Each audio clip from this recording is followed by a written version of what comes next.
before the election. Still talking about vision and the dream of our leaders for our nation. Since it was the vision and the dream of Pharaoh that helped to get the nation out of famine when even a place like Canaan land was affected. Why was Canaan land affected? Because the man who had the capacity to dream and envision had already been exported to Egypt. Somebody was mad at his dream. Somebody was mad that he was a dreamer. Somebody was mad that he had vision. And they took him and exported him and sold him into slavery. So Canaan land became a place without a dream.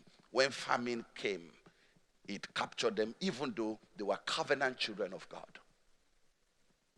Somebody say dream. Somebody say vision. So it's an important subject. So another thing that I will encourage us to do, come 2023, towards 2023 election, whatever groups you belong to,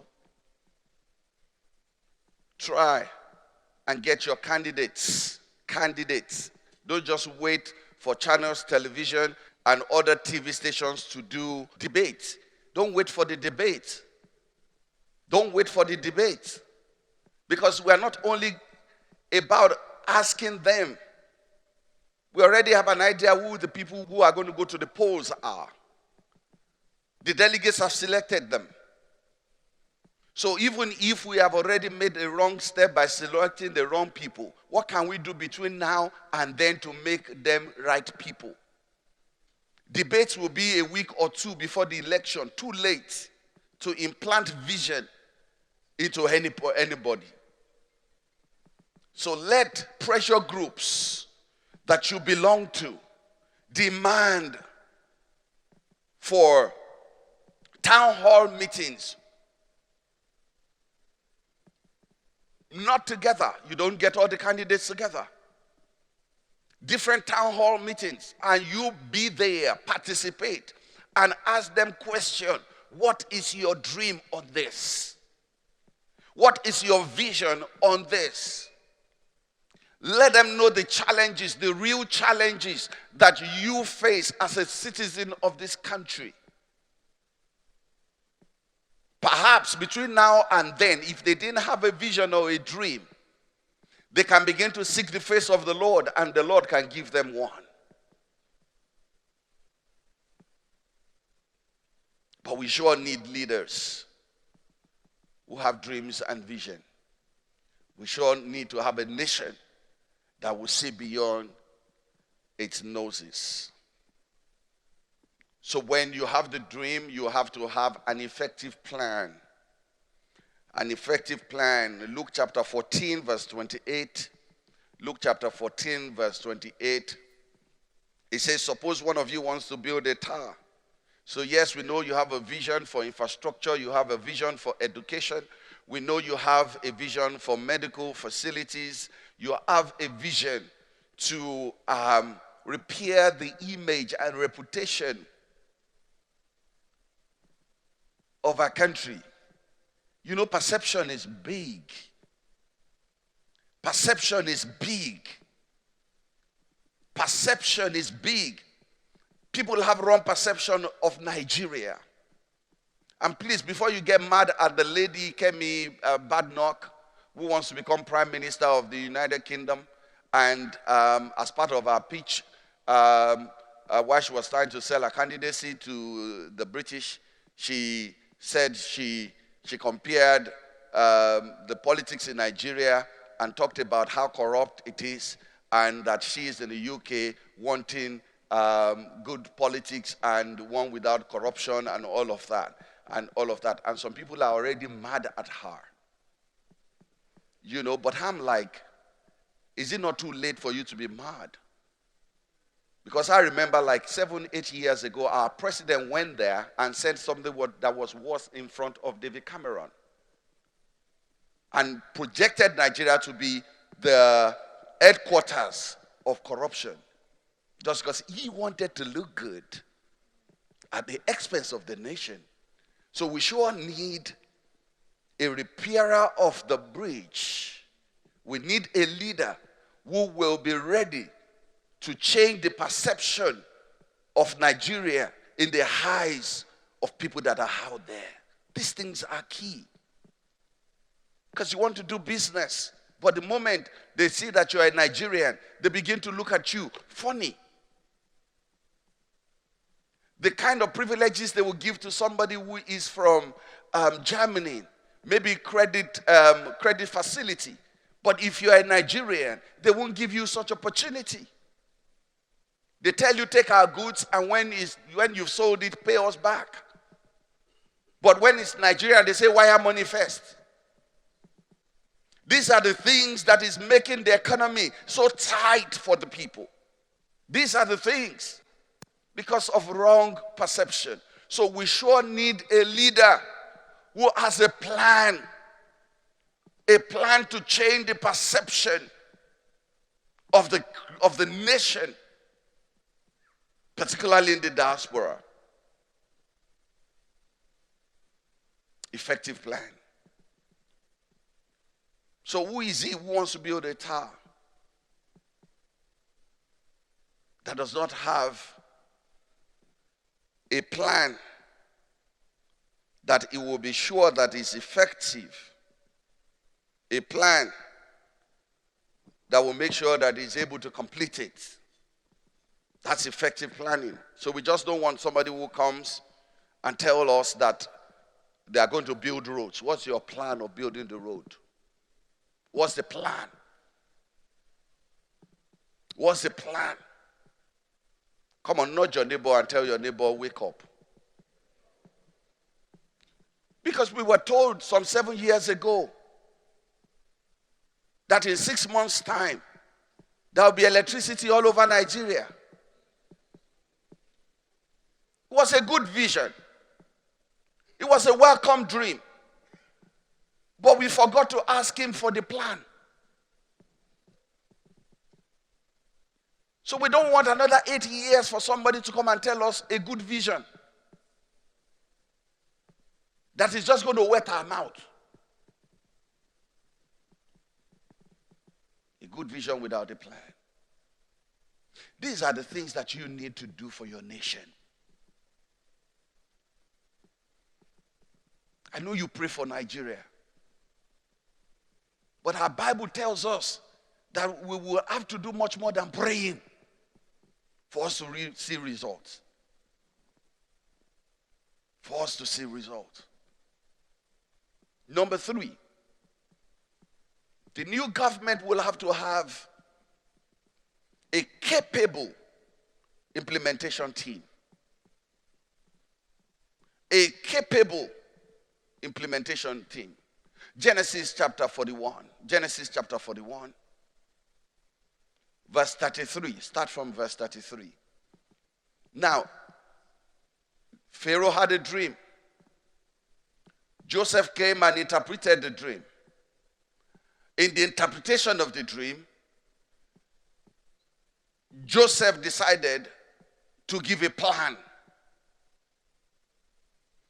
He decided to give a plan. So in the planning, he says we can beat this. 7 years of famine after 7 years of prosperity.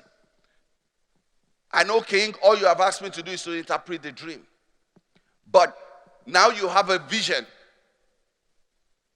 Now you need a plan. For you to be able to work out the plan, you need a capable implementation team. He says, now therefore let Pharaoh select a discerning and wise man and set him over the land of Egypt. In this position, you can't have 2 men. In this position, you can't have 1 man, 1 woman, or 1 woman, 1 man. You can't have 2 women. In this position, you have to set 1 person. 1 person. Who is your go-to person on your business? When you are in Australia, who is the person you call about logistics? Who is the person you call about the machineries? Who is the person you call about sales? If you have to call everybody for you to get something, something is wrong with your system. There has to be one man.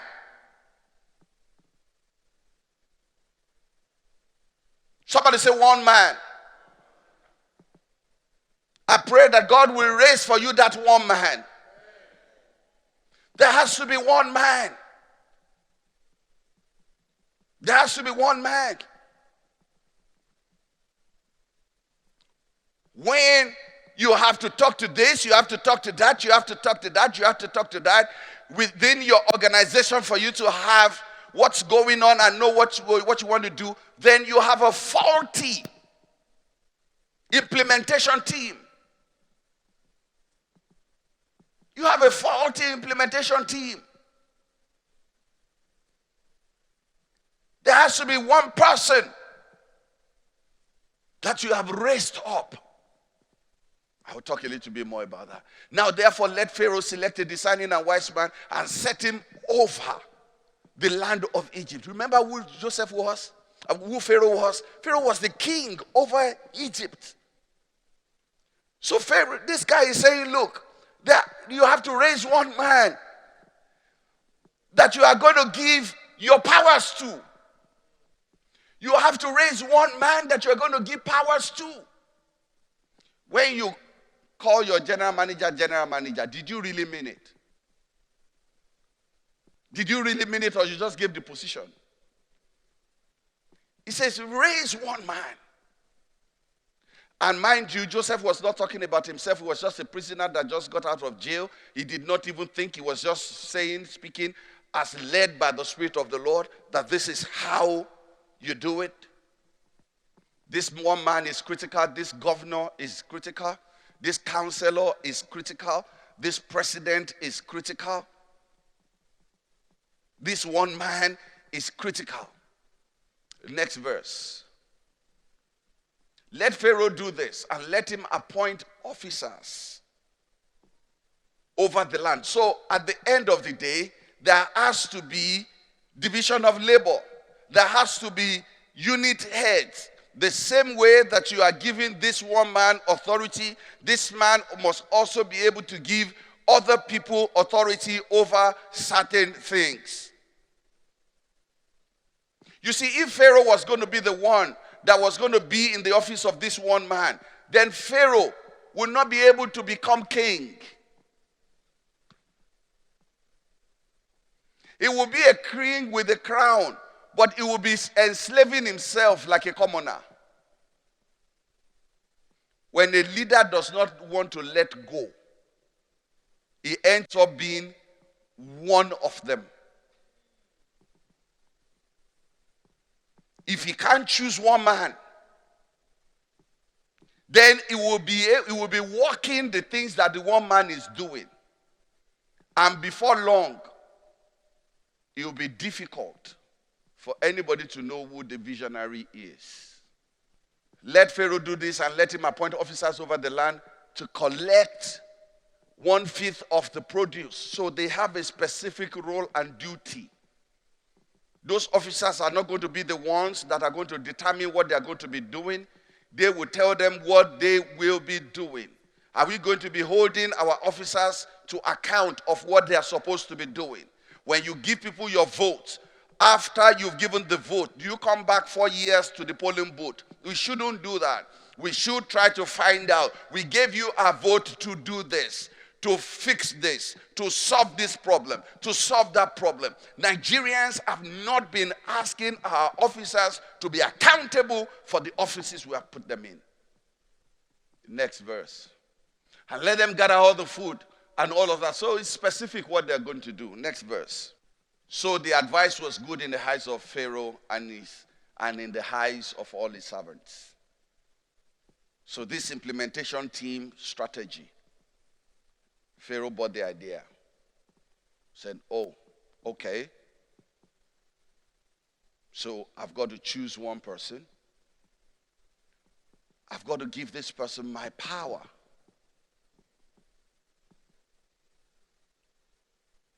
And then this person will have representatives, those who report to him. Not to Pharaoh, but those who will report to the person in districts.